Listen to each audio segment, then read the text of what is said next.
እየደፈረኝ ነው። አልተለየኳቸው። እንዴት መጣሽ? ዛሬ ያለ እና ማኪ ምንም ነገር አደረግሽ ብለሻል።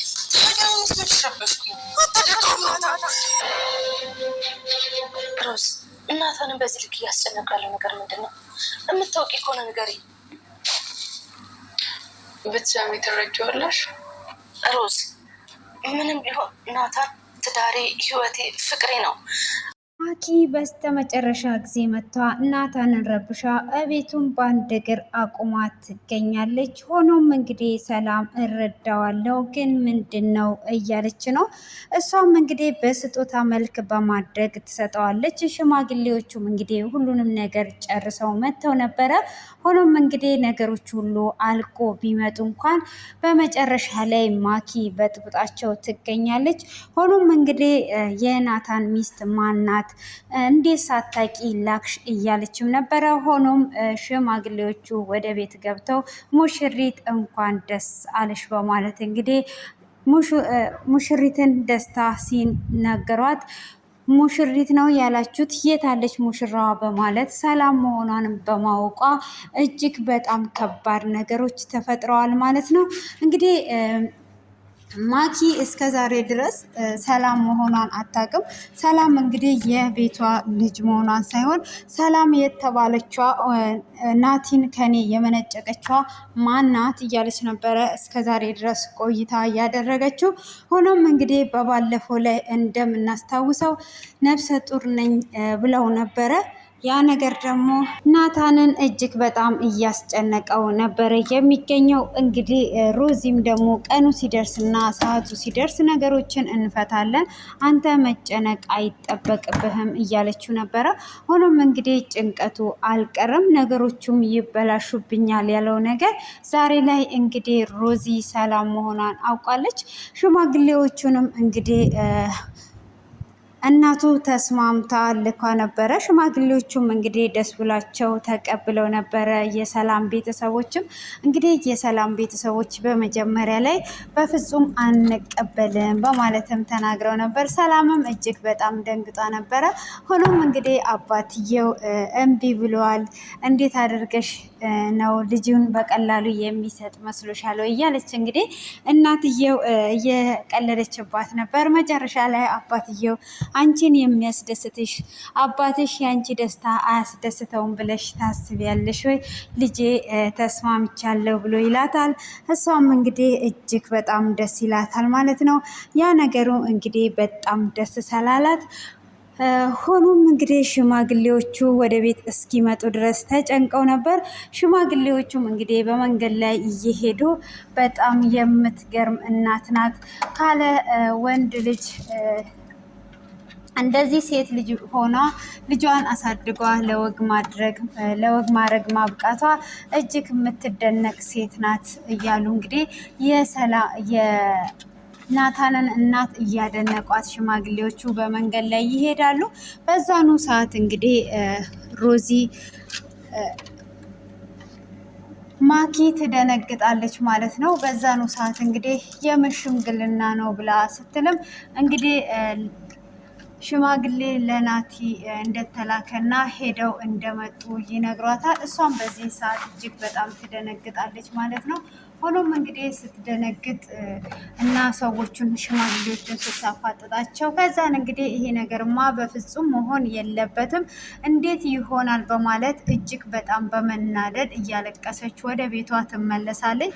ከተመለሰችም በኋላ እንግዲህ እያለቀሰች ሜካቧን ታደርጋለች።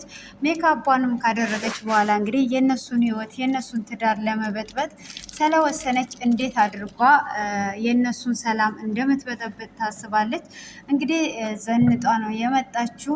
እነሱ ይሄንን ነገር ማወቅ የለባትም፣ ማንም ሰው ሰርጉ እስኪደርስ ድረስ ማወቅ የለባትም ብሎ ደብቀዋት ነበረ። ሆኖም እንግዲህ ማኪ ሽማግሌዎቹ መንገድ ላይ እያወሩ በሄዱት በተነሳችው ነው ይሄ ነገሮች እየተከሰቱት ማለት ነው።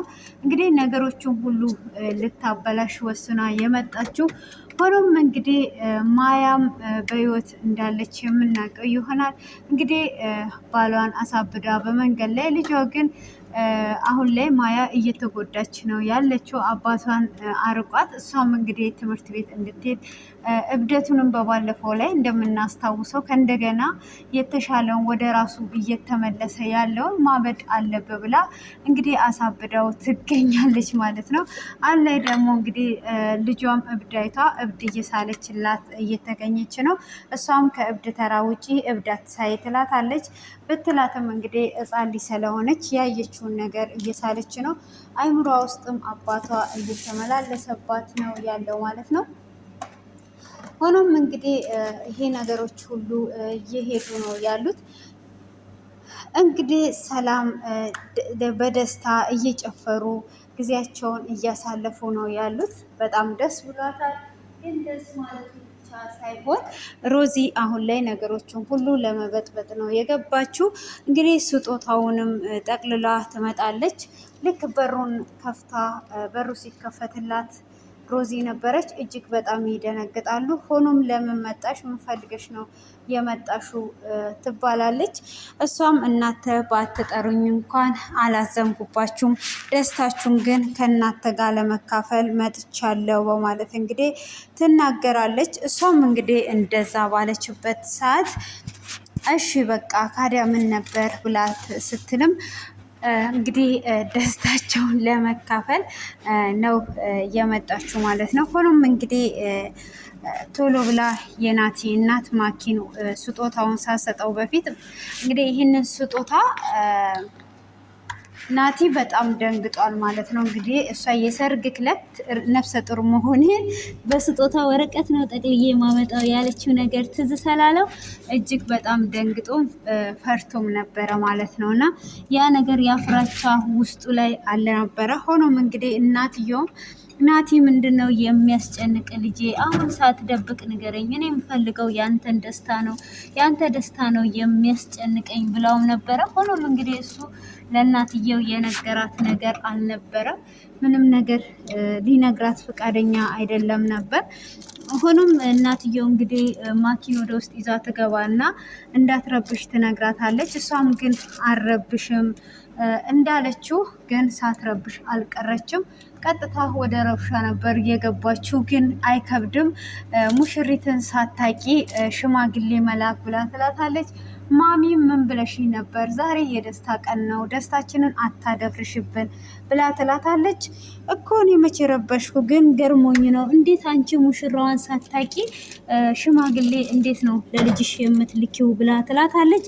አሁን እባክሽን ዝም ብለሽ አርፈሽ ተቀመጪ ትላታለች። እሷም እንዴት ነው አርፌ የምቀመጠው እያለች ነው። ማኪ የምትረብሽ ከሆነ ከዚህ ቤት ትሄጃለሽ ብላ ትላታለች። እንግዲህ ሮዚም ደግሞ እጅግ በጣም ትደነግጥና እቺ የወረደች ልጅ መጣች ብለንማ ሰላማችንን አንነሳም፣ ስለዚህ መደሰት አለብን፣ ወደ ጭፈራችን መመለስ አለብን ትላለች። ሆኖም እንግዲህ የናታንም እናት አሁን ጨፍሩ እንጂ ሌላ ነገር ምንም ነገር እዚህ ጋር ምንም እንዳታረጉ፣ ዛሬ የልጄ ደስታ ቀን ነው እያለች እንግዲህ እየተቆጣቻትም ወደ ደስታቸው እንዲመለሱ ለማድረግ እንግዲህ እየለፋች ነው ያለችው። ሆኖም እንግዲህ ማኪ ይሄ ነገር መፈጠሩ ሽማግሌዎቹ ማንነቱን ሳታቅ ነገሮችን ሁሉ እንግዲህ ለማስተካከል እየለፋች ነው ያለችው። እንግዲህ እየለፋች ለማበላሸት ስትል ሮዚ ደግሞ ከስር ከስር እየጠበቀች ነው። ግን ነገሮች ሊበላሹባቸው ነው ማለት ነው። እንግዲህ ሽማግሌዎቹም ቡና ይዘው መጥተው ነበረ መጀመሪያ ላይ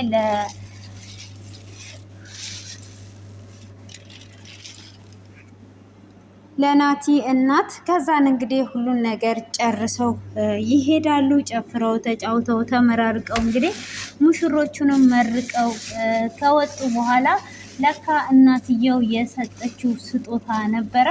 ያንን ስጦታ እንግዲህ ያንን የተሰጠውን ስጦታ ለሰላም ሳይሰጧት ስለወጡ ተመልሰው ወደ ቤት ይመለሳሉ ማለት ነው። እቤትም ከተመለሰ በኋላ ሽማግሌው በሩ ይከፈታል። እንዴት መጣ እያሉ እያዩት እያለ ሙሽሪት እናትሽ የሰጠችሽን ስጦታ ረሳም በማለት እንግዲህ ማኪ ራሷን ስቷለች በድንጋጤ። እስከ ዛሬ ድረስ አይኗ ስር ያለችውን ሰላም ሳታያት ሌላ ሰላም እየጠበቀች ስለሆነ እጅግ በጣም ደንግጧ ራሷን ስቷ ክፍሉ ተጠናቋል ማለት ነው። ውድ የተከበራችሁ የተወደዳችሁ የቆንጂት ዩቱብ ቻናል ተከታታዮች ሰላማችሁ ባላችሁበት ዓለም ዳርቻ በጥፍ ብዝት ይበልላችሁ። ዛሬም እንግዲህ እጅግ በጣም ተወዳጅ እና አስተማሪ የምለውን ድራማ ይዤላችሁ መጥቻለሁ። በትናንትናው ላይም እያበረታታችሁኝ ስለሆነ ከልብ አመሰግናለሁ። ያው ይቀጥላል፣ ይጠቅመናል፣ ያስተምረናል የምለውን ደግሞ ይዤ እመጣለሁ እንደ እግዚአብሔር ፍቃድ ማለት ነው። ስለዚህ የዛሬው ደግሞ ይሄንን ይመስላል።